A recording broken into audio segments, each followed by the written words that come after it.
Salam alaikum wa rahmatullahi ta'ala wa barakatuhu. Bienvenue dans cette vidéo dans laquelle nous allons vous parler des figures de style. Bien sûr, c'est un cours destiné aux élèves de la première année baccalauréat et notamment aux élèves du lycée Mohamed Sadis Ouelmess. Ce cours est présenté par le professeur Mohamed Himmi.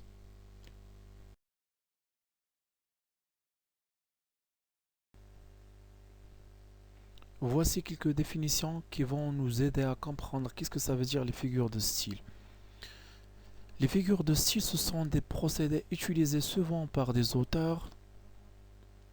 Elles servent à attirer l'attention du lecteur en ménageant un écart stylistique avec le langage courant. Au lieu de dire quelque chose de manière plate et attendue, l'auteur donne du relief à son propos, le met en valeur. Elles servent aussi à convaincre et persuader le lecteur. Comme vous savez, la question des figures de style, c'est une question fixe dans l'étude du texte donné à l'examen.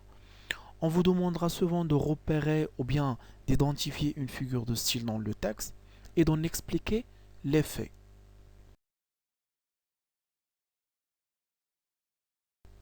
Nous allons donc nous intéresser aux différentes figures de ressemblance ou bien d'analogie, les figures de l'opposition, les figures d'insistance et d'exagération, les figures de substitution et les figures d'atténuation.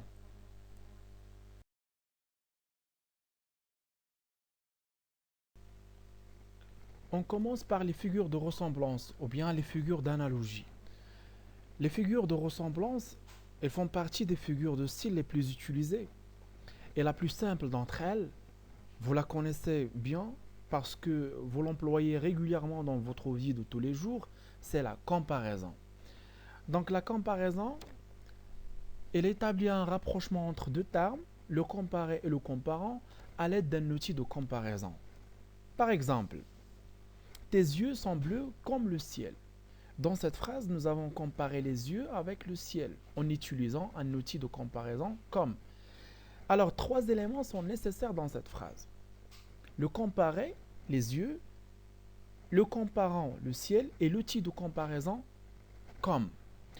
On peut aussi utiliser comme outil de comparaison tel, semblable à, ressembler à, plus que, aussi que, etc.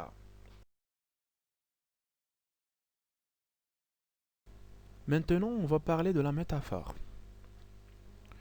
La métaphore, elle établit un rapprochement entre deux termes sans outil de comparaison. Alors, la métaphore, c'est à peu près la comparaison, mais sans trouver l'outil de comparaison. Donc, c'est une comparaison sans outil de comparaison. Par exemple, la science est une lumière. La science est comparée à une lumière. On n'a pas dit, par exemple, la science est comme une lumière. On a dit tout simplement, la science est une lumière. On l'a donné une image de la science comme étant une lumière, sans cet outil comparatif. On peut trouver encore un autre exemple. Une fossile d'or illumine la nuit. Dans cette phrase, le comparé c'est la lune et le comparant une fossile d'or. Alors, on distingue deux sortes de métaphores. La métaphore annoncée et la métaphore directe. Dans la métaphore annoncée, le comparé est présent, comme vous le voyez dans le premier exemple. Et dans la métaphore directe, le comparé est absent. Comme vous le pouvez remarquer dans le deuxième exemple, le comparé est absent. Il est implicite.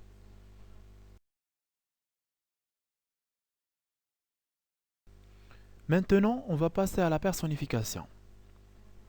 Qu'est-ce que ça veut dire la personnification? La personnification représente une chose ou une idée sur les traits d'une personne. C'est-à-dire, on donne des caractéristiques ou bien des caractères humains à un objet ou bien à un animal. Par exemple, la rivière chante. On sait très bien que cette caractéristique se trouve chez l'être humain, c'est-à-dire chanter. La rivière chante, c'est-à-dire on personnifie la rivière, comme si la rivière devienne une personne. Exemple 2. Les fermes semblaient s'endormir sous la neige. Donc nous avons une ferme ici il a aussi une caractéristique de s'endormir comme des êtres humains. Exemple 3. L'atout vient me saluer chaque soir. Saluer, salutation, ça fait partie aussi des caractéristiques humaines. Et là, pour se moquer un petit peu, comme si l'atout, il est là, il est présente, il ne veut pas le quitter.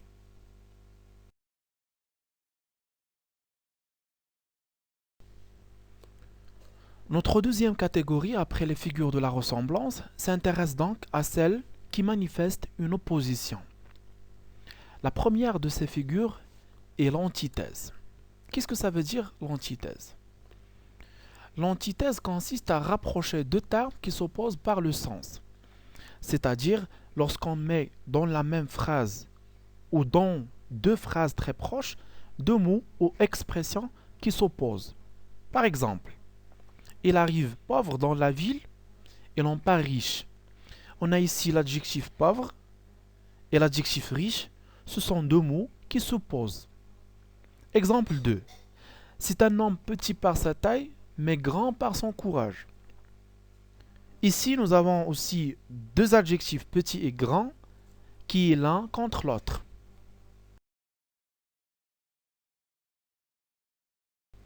La deuxième figure de l'opposition est l'oxymore. Qu'est-ce que ça veut dire l'oxymore? L'oxymore consiste à placer l'un à côté de l'autre deux mots opposés, c'est-à-dire rapprocher deux termes complètement opposés qui sont mis côte à côte. Par exemple, une pauvre riche héritière est perdue après la mort de son père. Dans cette phrase, nous avons deux mots, deux adjectifs, pauvre et riche, qui sont mis côte à côte et qui s'opposent. Exemple 2, mort vivant. Là aussi, nous avons deux mots, mort et vivant, qui sont juxtaposés et qui ont deux sens contraires. Exemple 3, une folie raisonnable. Une folie raisonnable, comment peut-on avoir une folie raisonnable? Là aussi, nous avons deux mots de sens contraire et qui sont mis côte à côte ou bien juxtaposés. La troisième figure de l'opposition est l'antiphrase. L'antiphrase est le fait de dire le contraire de ce que l'on pense, dans un but ironique. C'est-à-dire on exprime une idée par son contraire, dans une intention ironique. Par exemple, tu es arrivé en retard à ton rendez-vous. Ah bravo. Ici, il a utilisé une antiphrase pour exprimer son mécontentement.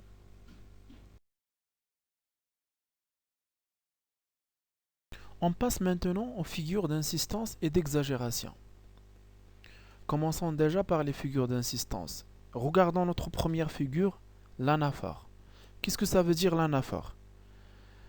L'anaphore, une anaphore est la répétition du même terme ou de la même expression en début des phrases successives. C'est-à-dire, c'est lorsqu'un mot ou une expression est répété en tête de phrases ou de vers. Exemple 1. Tu es inscrite dans les lignes du plafond. Tu es inscrite dans les yeux que j'aime. Paul Éluard. Exemple 2. Jamais je ne céderai, jamais je ne plierai. Comme vous le voyez, là, l'anaphore c'est un mot ou un ensemble de mots qui se répètent en tête ou bien au début de phrases. Dans l'exemple 1, tu es inscrite, tu es inscrite. L'exemple 2, nous avons jamais, jamais.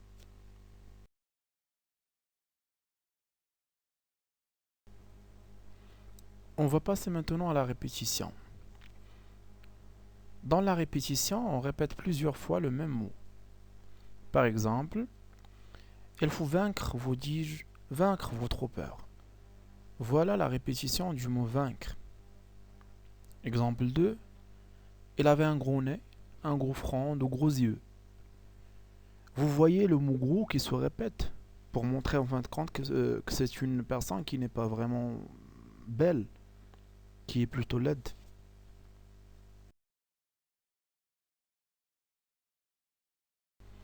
Maintenant, on va voir l'énumération. Qu'est-ce que ça veut dire l'énumération? L'énumération consiste à énumérer plusieurs éléments. Dans le mot énumérer, il y a le mot numéro. Par exemple, vous prenez le numéro 1, numéro 2, numéro 3. Ce sont des mots qui se succèdent dans la phrase et qui ont presque le même champ sémantique. Par exemple, le tigre, le lion, la panthère et le lynx sont des carnivores. Nous avons ici une énumération des groupes nominaux, le tigre, le lion, la panthère et le lynx. Il appartient à une même espèce des animaux. Ce sont des carnivores. Exemple 2. Il faut s'occuper de tout. Laver le linge, cuisiner, arranger la maison. Là aussi, bien sûr, il y a une succession de verbes. S'occuper, laver, cuisiner, arranger.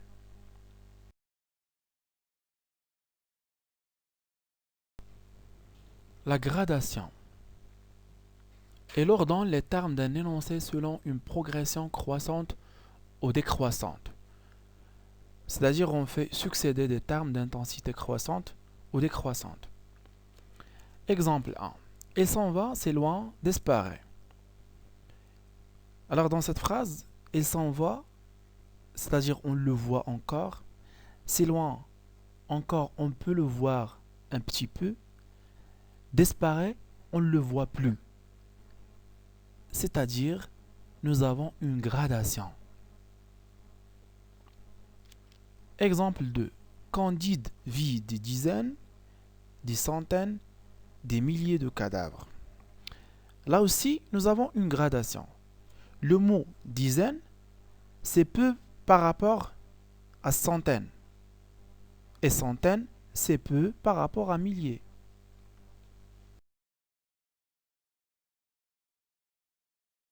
On enchaîne avec les figures d'exagération.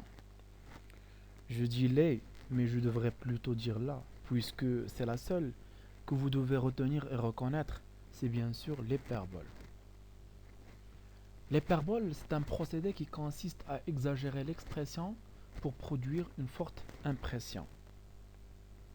Par exemple, je suis mort de fatigue. Ça veut dire je suis tellement fatigué que je sens mort. Là, c'est une exagération.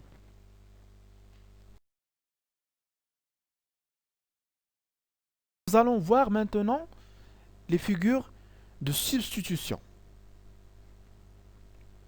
Qu'est-ce que c'est que la substitution?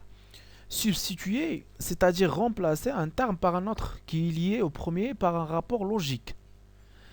La première figure de substitution que nous allons voir, c'est la métonymie. Qu'est-ce que ça veut dire la métonymie?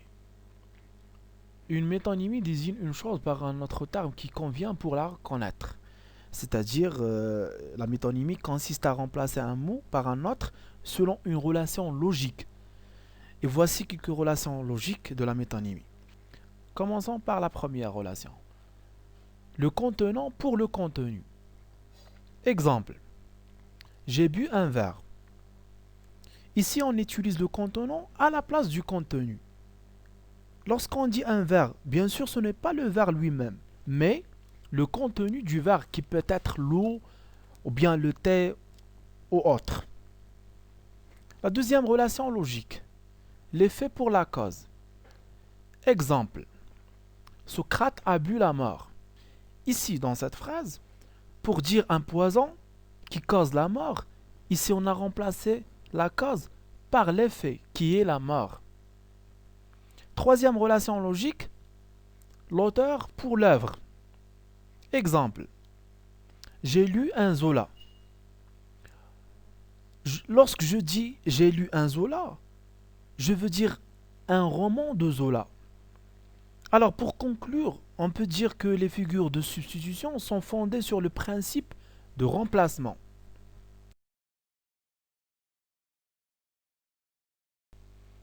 La synecdoque. La synecdoque est une figure de substitution particulière consistant à utiliser la partie pour le tout ou le tout pour la partie. C'est-à-dire la synecdoque remplace un mot par un autre qui entretient avec lui une relation du tout pour la partie ou la partie pour le tout. Par exemple, j'ai vu des ailes dans le ciel. Dans cette phrase, on a utilisé une partie, c'est-à-dire les ailes, à la place du tout, à savoir les oiseaux. Alors, au lieu de dire j'ai vu des oiseaux dans le ciel, on a dit j'ai vu des ailes dans le ciel. Exemple 2. Les voiles s'arrêtent dans le port. Les voiles désignent un bateau à voile dans cette phrase. Alors ici, lorsqu'on parle des voiles, on veut dire le bateau. Parce que la voile est une partie des bateaux.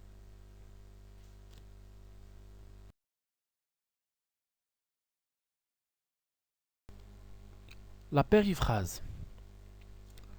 Une périphrase est le fait de remplacer un mot par sa définition ou une expression plus longue ayant le même sens. C'est-à-dire on remplace un nom ou bien un mot par une expression ou bien une description. Par exemple, la langue de Shakespeare pour désigner la langue anglaise. La capitale de la France. Au lieu de dire Paris, on dit la capitale de la France. L'auteur des Misérables est né en 1802. On connaît très bien que c'est Victor Hugo.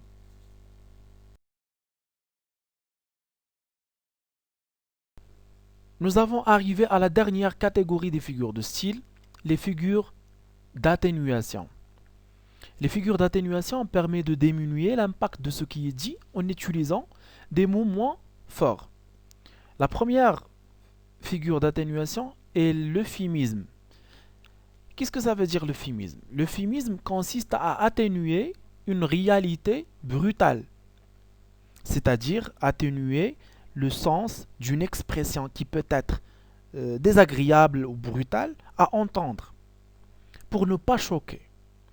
Alors l'euphémisme permet d'adoucir une idée ou une réalité triste qui peut choquer.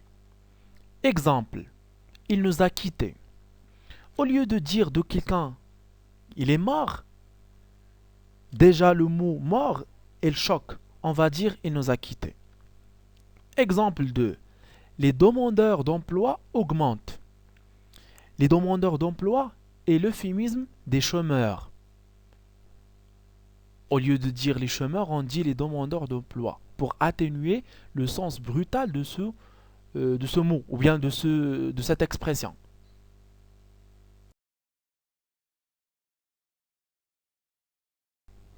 La litote. La litote est une figure qui fait partie des figures d'atténuation comme l'euphémisme. La litote consiste à dire moins pour suggérer plus. Ça veut dire qu'il s'agit d'atténuer le sens d'une expression par la négation de l'expression contraire. Exemple. Va, je ne te hais point. Comme vous pouvez le remarquer, il y a une négation dans cette phrase. Ne point. Et le verbe haïr, qui est un verbe négatif. Dans cette phrase, il y a deux négations. Une grammaticale, ne point, et une négation lexicale, le verbe haïr. En fait, la négation d'une négation désigne une affirmation. Ça veut dire, cette phrase signifiait je t'aime beaucoup. Exemple 2. Ce n'est pas mal. Il y a une double négation aussi. La première, ne pas, et la deuxième est le mot mal. Ça veut dire cette phrase signifiait c'est bien. Voilà, c'est tout pour les figures de style. J'espère que cette vidéo va vous être utile et je vous remercie infiniment pour votre attention et à très bientôt.